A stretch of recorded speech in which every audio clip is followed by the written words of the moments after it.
Most dynamic milestone in boxing history. Champion Jack Johnson versus challenger James J. Jeffries. One of the great events in sports history is just 24 hours away as we look at downtown Reno, Nevada on July 3rd, 1910. Tomorrow, heavyweight champion Jack Johnson will defend his crown against the man who is already a legend in his time, former heavyweight champion James J. Jeffries. Jeffries retired undefeated in 1904, over 6 years ago. The city of Reno is in a frenzy as 15,000 fight fans swarm into the little town. This is the fight the entire boxing world has been waiting for. A clash between the two men who are ranked as the greatest heavyweight champions of all time. Let's go back 6 months to the time when Jeffries first opened his training camp and look at what 6 years of inactivity has done to the former champion. Here we see Jeff shaking hands with well-wishers. His weight at this time is over 314 pounds. Also visiting Jeff are former heavyweight champions John L. Sullivan to your right and James J. Corbett to your left. There had been an 18-year feud between these two great fighters, which is finally patched up on this very day. To the delight of cameramen, they go through a mock sparring session with the mustached John L. showing some of the feints he used over 2 decades ago when he was bare-knuckle champion.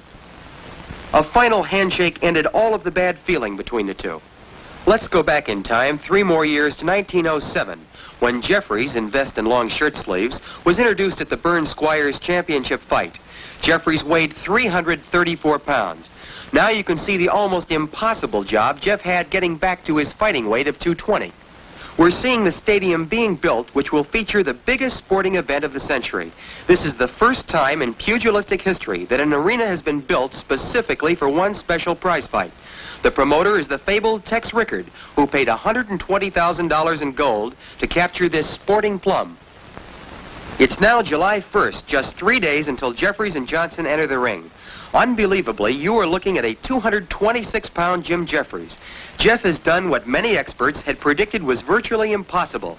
He has recaptured his fighting form and shed over 110 pounds in the process. On this particular day, he's loosening up in preparation for 3 rounds of sparring with the legendary Joe Shawinski. A crowd of over 1,000 fight fans is present to watch Shawinski, a man considered one of the great fighters of the era, demonstrate to Jeffries the various moves he used to whip Jack Johnson, the present champion. Shawinski, the smaller fighter in long white boxing tights, enjoys a unique distinction in heavyweight history.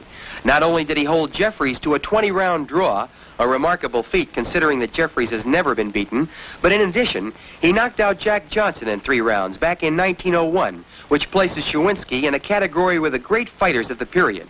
He thinks nothing of giving away as much as 100 pounds to an opponent and then proceeds to knock him out. Jeffries has said many times he considers himself very fortunate to get Joe to work out with him during these last days of training. Just 5 miles away, heavyweight champion Jack Johnson is working out with Jim Flynn. Johnson's reputation of invincibility is spread like wildfire, as the boxing writers are using a flood of adjectives to describe his workouts.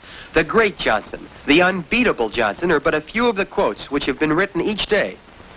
It's 6:30 in the morning, July 4th, 1910. It seems scarcely conceivable that this seemingly carefree James J. Jeffries, in just 6 hours, will be in the toughest fight of his life against one of the greatest fighting machines in the history of boxing.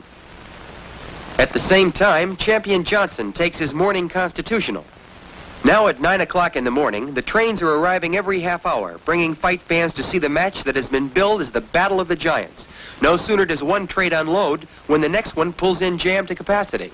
Outside the arena, 4 hours before fight time, $50 ringside seats are being scalped for $125 each. And in 1910, $125 represented the purchasing power of nearly $1,000 today. Inside the arena, the lucky fight fans with tickets waved to motion picture cameras 3 hours before fight time. Extensive motion picture coverage has been planned as the entire world waits for the results.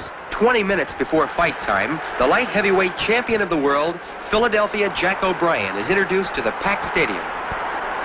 The next introduction, one of the great heavyweights of this era, Sam Lankford, affectionately called the Boston Tar Baby. Sam wants a shot at the heavyweight title himself. Here's Abe Attell, featherweight champion of the world, and ranked as one of the greatest boxers of all time, regardless of division.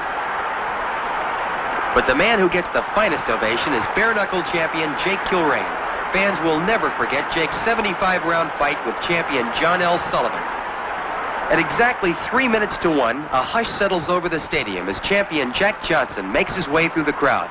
Jack always insists on being the first to enter the ring. He takes this superstition so seriously that it's actually part of the conditions of the contract. From the moment Johnson enters the ring, the big golden smile, which is his trademark, never leaves his face.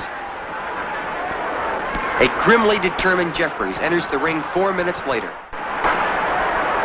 16,520 excited fight fans are on the edge of their seats as round 1 gets underway. The fight is scheduled for 45 3-minute rounds, and the temperature is 110 degrees of suffocating heat.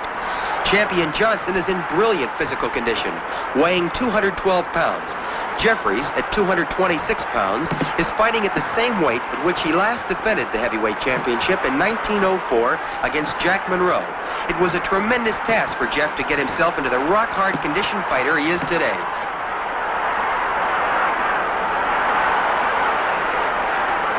Jeffries won the heavyweight championship of the world 11 years ago on June 9th, 1899, when he knocked out Bob Fitzsimmons in 11 rounds. After successfully defending the crown 7 times in that period between 1899 and 1904, he retired undefeated, having beaten every prominent heavyweight who wanted a chance at his crown. Round 1 draws to a close with both men conserving their energies, knowing there are a possible 44 rounds. As round 4 begins, neither fighter has gained a clear advantage. In rounds 2 and 3, the two men continued feeling each other out, searching for weaknesses, using early caution. The third man in the ring is none other than promoter Tex Rickard. For weeks, Johnson and Jeffries haggled about who should referee the fight.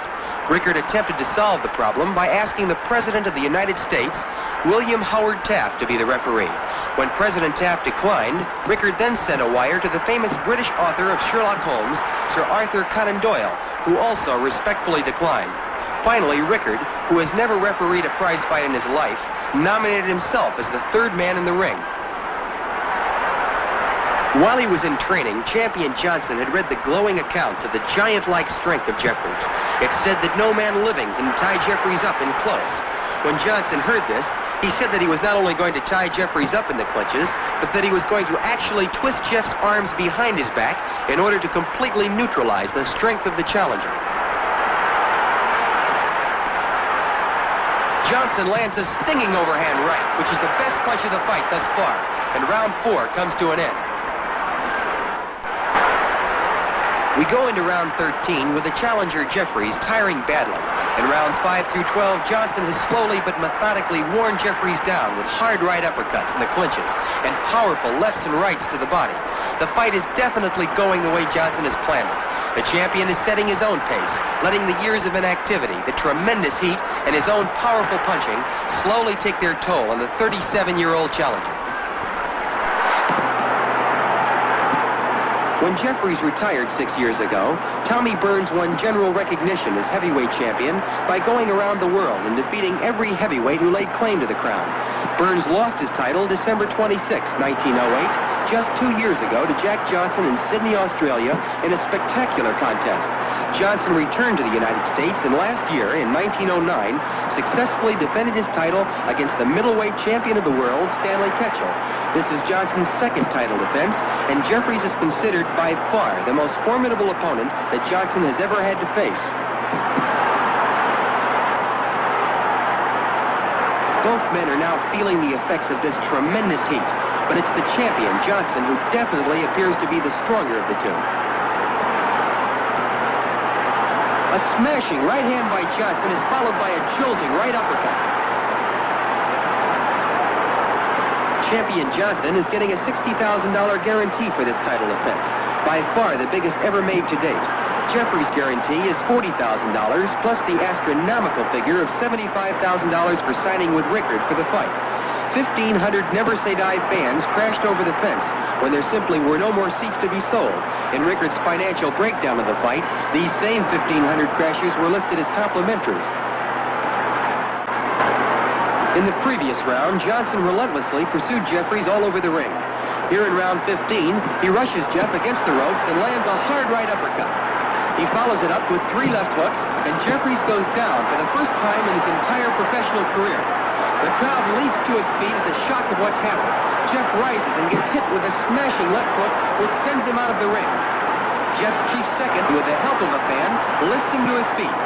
Johnson rushes Jeffries across the ring, where he floors Jeff with a paralyzing right to the head. Rickard steps between the two fighters as Sam Berger, in dark vest and hat, rushes in and stops the fight to save Jeffries from further punishment. This startling conclusion puts an end to the most dramatic heavyweight championship fight in the last 75 years. James J. Jeffries suffers the first and only defeat of his entire professional career, while Jack Johnson successfully defends his World Heavyweight Championship.